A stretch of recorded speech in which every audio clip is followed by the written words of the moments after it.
শেখ হাসিনা বা আওয়ামী লীগ সরকারের কিন্তু 17 বছরের মাথা খারাপ হয়ে গেছে। তোমাদের মাথা খারাপ হতে 17 মিনিট সময় লাগবে না ভাই।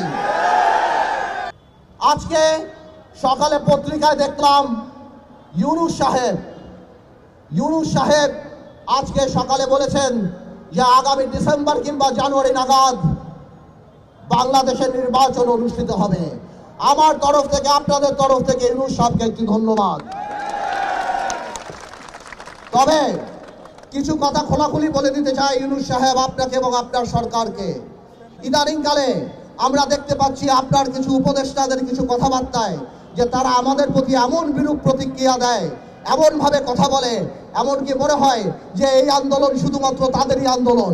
আমার ভাইয়েরা, তোমরা আমার যে বয়সে ছোট, আমি তুমি করেই বলি, সরকার নামানো আর সরকার চালানো এক কথা না।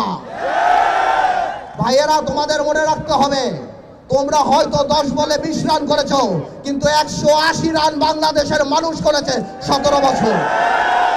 তোমাদের এই অশ্রদ্ধা, তোমাদের এই কথা বলার ধরন দেখে আমাদের মনে হয় যে তোমাদের মধ্যে ইচ্ছা, আশা, আকাঙ্ক্ষা জেগেছে যে তোমরা নির্বাচনে করে এই সরকারে থাকবা। আমার কোনো অসুবিধা নাই, তোমরা দল করো, তোমরা নির্বাচন করো, কিন্তু কোন দলকে ক্ষমতায় আনার জন্য নির্বাচনকে কোনোভাবে বিলম্বিত করা যাবে না। বাংলাদেশের মানুষ 17 বছর ভোট দেয় নাই।